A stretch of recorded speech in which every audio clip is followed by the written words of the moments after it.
আপনাদের সামনে কালামে হাকিমের অন্যতম একটি সূরা সূরাতুল জুমআ এর 9 নম্বর আয়াতে কারিমা তেলাওয়াত করেছি। সুবহানাল্লাহ বলেন। সূরাতুল জুমআ, সূরাতুল জুমআ এই সূরাটি কালামে হাকিমের 110 নম্বর সূরা। কয় নাম্বার? এই সূরাটির আয়াত সংখ্যা হলো 11টি, রুকু হলো 2টি। এই সূরাটির মধ্যে শব্দ অথবা বাক্য রয়েছে 180টি, আর এই সূরাটির মধ্যে বর্ণ বা অক্ষর রয়েছে 748টি। সুবহানাল্লাহ বলেন। এই সূরাটি আল্লাহ সুবহানাহু ওয়া তাআলা ওই জাযীরাতুল আরবে 2টি প্রান্ত রয়েছে, 1 নাম্বার মক্কা, 2 নাম্বার মদিনা। এই মহাগ্রন্থ আল কোরআনের প্রায় 28টি সূরা আল্লাহ নাযিল করেছে মদিনায়। এই সূরাতুল জুমআ আল্লাহ সুবহানাহু ওয়া তাআলা তিনি নাযিল করেছে মদিনায়। সুবহানাল্লাহ বলেন। আরো জোরে বলেন সুবহানাল্লাহ। সুবহানাল্লাহ। নাযিল হয়েছে 7ম হিজরিতে খাইবার যুদ্ধের সময়। এখন সূরাটির নাম হলো জুমআ। জুমআ শব্দটা এই সূরার 9 নম্বর আয়াতে কারিমার মধ্যে আছে। আল্লাহ সুবহানাহু ওয়া তাআলা বলেন, ইয়া আইয়ুহাল্লাযীনা আমানু ইযা নুদিয়া লিস-সালাতি মিন ইয়াউমিল জুমআতি ফাসআউ ইলা যিকরিল্লাহ।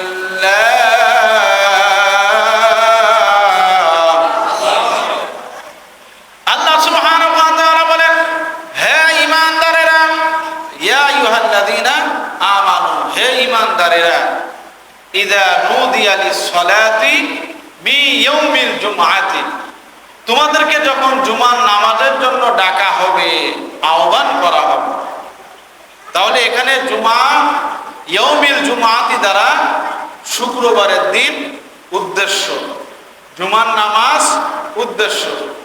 যেহেতু আল্লাহ পাক এই সূরার মধ্যে জুমার নামাজের গুরুত্ব সম্পর্কেই আলোচনা করেছেন, এর আলোকেই এই সূরাটির নাম রাখা হয়েছে সূরাতুল জুমআ। সূরাতুল জুমআ। এখন এই সূরার মূল আলোচনা।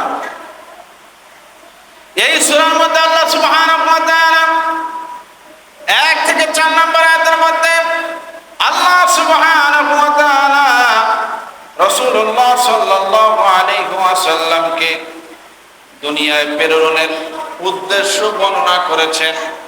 দুনিয়াতে আল্লাহ পাক প্যারা হাবিবকে কেন পাঠিয়েছেন সেইটা আল্লাহ পাক বলেছেন। এই সূরার 2 নম্বর আয়াতের মধ্যে আল্লাহ সুবহানাহু ওয়া তাআলা বলেন, হুয়াল্লাযী বা'আসা ফিল উম্মিয়্যিনা রাসূলাম মিনহুম। আল্লাহ সুবহানাহু ওয়া তাআলা বলেন, তিনি হলেন সেই সত্তা যিনি তার প্যারা হাবিব সাল্লাল্লাহু আলাইহি ওয়াসাল্লামকে এই দুনিয়াতে পাঠিয়েছেন। কেন পাঠিয়েছেন? আল্লাহ পাক 4টি উদ্দেশ্যে প্যারা হাবিবকে দুনিয়া পাঠিয়েছেন। 1 নাম্বার, ইয়াতুলু আলাইহিম আয়াতিহি, আল্লাহর এই কালামকে তেলাওয়াত করে মানুষকে শোনাবে। সুবহানাল্লাহ বলেন। মানুষের মাঝে আল্লাহর কালাম তেলাওয়াত করবে। 2 নাম্বার, ওয়া ইউআল্লিমুহুমুল কিতাবা ওয়াল হিকমা, মানুষকে আল্লাহর এই কোরআন শিক্ষা দেবে এবং কোরআন থেকে শিক্ষা হিকমত শিক্ষা দেবে। ওয়া ইউযাক্কিহিম, আর মানুষকে এই কোরআন দিয়ে পরিশুদ্ধ করবে। সুবহানাল্লাহ। মানুষকে পরিশুদ্ধ করবে, পুত পবিত্র করবে। মানুষ কোরআনের ছায়াতলে না আসা পর্যন্ত, কোরআনকে মেনে না নেওয়া পর্যন্ত একজন মানুষ প্রকৃত মানুষ হতে পারবে? এজন্য বলেন পারবে। সম্মানিত হাজির, আর এই সূরার 5 থেকে নিয়ে 8 নম্বর আয়াত পর্যন্ত ইহুদিদের সম্পর্কে আল্লাহ পাক আলোচনা করেছেন। আর 9 থেকে 11 নম্বর আয়াত, এই 3টি আয়াতের মধ্যে আল্লাহ পাক জুমার নামাজের গুরুত্ব সম্পর্কে আলোচনা করেছে। সুবহানাল্লাহ বলেন। কারণ আমাদের অনেকের কাছে জুমার নামাজের গুরুত্ব আছে, কিন্তু বেশিরভাগ অনেকের কাছে জুমার গুরুত্ব নেই, অথবা থাকলেও ভালোভাবে গুরুত্বটা আসে না। দেখা যায় আযান হয়ে যায় একটু পরে যায়, এরকম করতে করতে দেরি করে ফেলে।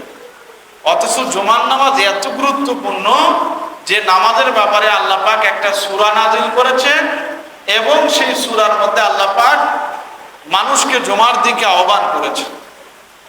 এই সূরার 9 নম্বর আয়াতের মধ্যে আল্লাহ পাক জুমার নামাজের গুরুত্ব সম্পর্কে আলোচনা করেছে। এখন এই 9 নম্বর আয়াত কেন নাজিল হলো, কি কারণে নাজিল হলো, প্রেক্ষাপট কি? সেটা হলো যে রাসূলুল্লাহ সাল্লাল্লাহু আলাইহি ওয়াসাল্লাম মসজিদে নববীর মধ্যে দাঁড়িয়ে খুতবা দিচ্ছেন, জুমার নামাজের বয়ান দিচ্ছেন, ভাষণ দিচ্ছেন। এমন তো অবস্থায় দূরের থেকে একটা ব্যবসায়ী কাফেলা মসজিদে নববীর নিকটে আসলো। সাহাবায়ে কেরাম সেই ব্যবসায়ী কাফেলা দেখে সবাই মসজিদ থেকে বের হয়ে গেল। আমাদের মধ্যে অনেকেই আছে না, এখন একটু এখানে ভেজাল হোক বা একটু আওয়াজ হোক, সব বের হয়ে গেল। আমি যে আল্লাহর ঘরে আছি, আমি যে জুমার নামাজ পড়ার জন্য আসছি, এই গুরুত্ব আমার মধ্যে নেই। পিছনে একটা আওয়াজ হলো, সবাই পিছনে ফিরে তাকাচ্ছে। এরকম অনেক জায়গা হয়। তো সাহাবায়ে কেরাম বেরোয় গেলেন, মাত্র 12 জন সাহাবী মসজিদে থাকলেন। রাসূলুল্লাহ সাল্লাল্লাহু আলাইহি ওয়াসাল্লামের বক্তব্য শুনছেন। রাসূলুল্লাহ সাল্লাল্লাহু আলাইহি ওয়াসাল্লাম বিষয়টাকে ভালোভাবে নিলেন না। শুধু রাসূলুল্লাহ সাল্লাল্লাহু আলাইহি ওয়াসাল্লাম বিষয়টাকে ভালোভাবে নিলেন না এমন না, আল্লাহ নিজেও এই ব্যাপারে কোরআনের আয়াত নাযিল করে দিলেন। সুবহানাল্লাহ। আল্লাহ সুবহানাহু ওয়া তাআলা বললেন, ইয়া আইয়ুহাল্লাযীনা আমানু,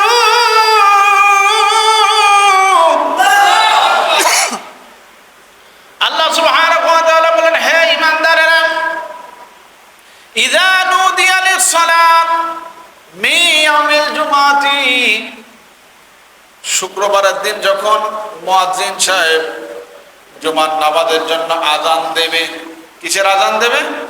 জুমার নামাজের। আল্লাহ বলেন, ফাসআউ ইলা যিকরিল্লাহ,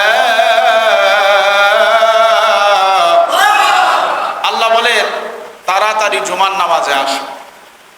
এখন এই গুরুত্ব সম্পর্কে আমি আলোচনা করতেছি, তবে জুমার নামাজ কখন থেকে এসেছে সেই ইতিহাসটা একটু বলে নিন।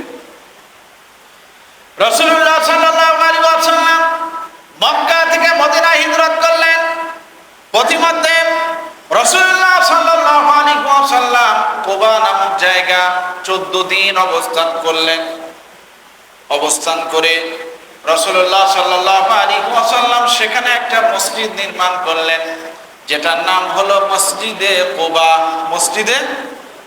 এই মসজিদে কুবার ফজিলত হলো, কেউ যদি বাড়ি থেকে ওযু করে মসজিদে কুবায় গিয়ে, অথবা বাইরের থেকে ওযু করে মসজিদে কুবায় গিয়ে 2 রাকাত নামাজ আদায় করে একটা উমরা হজের সওয়াব আল্লাহ তার আমলনামায় দিয়ে দেন। সুবহানাল্লাহ।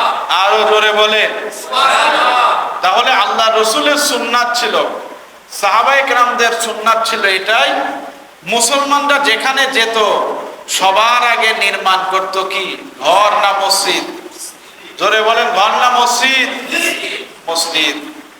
এই জন্য যারা মসজিদ নির্মাণ করবে, মসজিদের সহযোগিতা করবে, মসজিদের খেদমত করবে, তারা আল্লাহর কাছে সবচেয়ে বেশি দামি। কথা বলে ঠিক কিনা?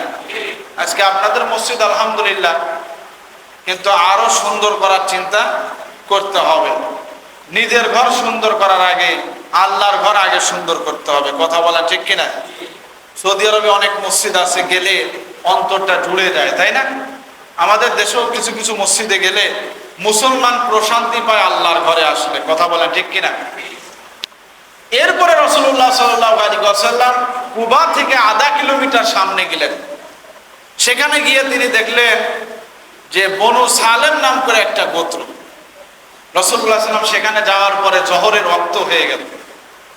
রাসূলুল্লাহ সাল্লাল্লাহু আলাইহি ওয়াসাল্লাম জোহরের নামাজ আদায় করার জন্য প্রস্তুতি গ্রহণ করছিলেন। ঠিক সেই মুহূর্তে আল্লাহ সুবহানাহু ওয়া তাআলা আমার আপনার প্যারা হাবিবের উপরে এই সূরাতুল জুমা নাজিল করে জুমার নামাজকে ফরজ করে দিলেন। সুবহানাল্লাহ। জুমার নামাজ ফরজ করে দিলেন, বললেন সপ্তাহে একদিন শুক্রবারে জোহর না কি পড়তে হবে? জুমা। জোরে বলেন কি? জুমা। আর জুমার নামাজের নামাজ যেমন গুরুত্বপূর্ণ, সেই রকমই গুরুত্বপূর্ণ হচ্ছে জুমার নামাজের ইমাম সাহেবের বয়ান শোনা, খুতবা শোনা। বয়ান শোনা, খুতবা শোনা, এটা কি তেমনই গুরুত্বপূর্ণ। সম্মানিত হাজিরিন, এজন্যই আল্লাহ পাক বলেন ফাসআউ ইলা যিকরিল্লাহ। এখানে যিকরিল্লাহ মানে হলো জুমার নামাজের খুতবা। জুমার নামাজের খুতবা। ফাসআউ ইলা যিকরিল্লাহ, তোমরা জুমার নামাজের খুতবা শোনার জন্য দৌড়িয়ে যাও। দৌড়িয়ে যাওয়া আসা উদ্দেশ্য না, কারণ নামাজে আসতে হয় শান্তভাবে, কিন্তু জুমার নামাজের প্রস্তুতি আজান দিলে নেব তা না, আজানের আগেই নিতে হবে। আর হাদিসে তো এসেছে গরিবের জন্য ঈদের দিন হলো জুমার দিন। কথা বলা ঠিক কিনা? গরিবের জন্য হজের দিনের মতো দিন হলো কি? জুমার দিন। এই জন্য জুমার নামাজে আমরা সবার আগে আসব, কিন্তু কিছু মুসল্লি পাই আসে সবার শেষে, যায় সবার আগে। ঘুমাচ্ছেন নাকি আপনারা? এরকম আছে কিনা? আবার কিছু আসে মানে মনে করে যে আল্লাহর ফরজ হুকুম জুমা, এটা আমার দায়িত্ব না, এটা মনে হয় আমার দায়। দায় সারাটা একটু সেরে ফেলি। অনেকে আসে, আসার পরে দেখা যায় আগের কাবলাল জুমা 4 রাকাত পড়লেও জুমার নামাজের পরে কি আরো 4 রাকাত সুন্নাত আছে কিনা? মনে হয় নেই নাকি? হ্যাঁ, কিন্তু দেখবেন জুমার নামাজের পরে 4 রাকাত সুন্নাত পড়ে না। ইমাম সাহেব সালাম ফিরায় সময় পায় না, দৌড়ানো শুরু করে। এরকম আছে কিনা? এই জোরে বলেন আছে কিনা? অথচ আল্লাহ বলেন যে তোমরা দৌড়িয়ে আসো, দ্রুত আসো, জুমার নামাজের বয়ান শুনতে হবে, এটা অন্তরে গেঁথে নিতে হবে, বাস্তব জীবনে আমল করতে হবে। কারণ মাহফিলের ওয়াজ আর জুমার ওয়াজ কি এক? কারণ জুমার নামাজে মাহফিলে পুষ মাসের ওয়াজ কিন্তু চৈত মাসেও করা যায়, হ্যাঁ, কিন্তু জুমার নামাজে আপনার পুষ মাসের ওয়াজ চৈত মাসে করা যায় না। সমসাময়িক বিষয় নিয়ে কথা বলতে হবে। এর মূল উদ্দেশ্য হলো মানুষ যাতে সংশোধন হয়ে যায়। কথা বলেন ঠিক কিনা? যেমন আমি আসার পরে সফর মাসের কথা কেন বললাম? কারণ সফর মাস শুরু হয়েছে। এই মাসে আমাদের করণীয় কি, বর্জনীয় কি, এইটা আমাদের জানা লাগবে কিনা? এজোরে বলেন লাগবে কিনা? এই জন্য প্রিয় ভাইরা, আপনাদের হাতে ধরে বলবো, পায়ে ধরে বলবো, জুমার নামাজের এই আলোচনাগুলি অত্যন্ত মূল্যবান, অত্যন্ত দামি। এই দামি কথাগুলি শোনার জন্য আগে আসবেন, আর এক ভাইকে দাওয়াত দিয়ে নিয়ে আসবেন। আনবেন তো ইনশাল্লাহ? জোরে বলেন না, এখন আনবেন? ঘুমাচ্ছেন আপনারা? আর এক ভাইকে দাওয়াত দিয়ে নিয়ে আসবেন। 10টা কথা সে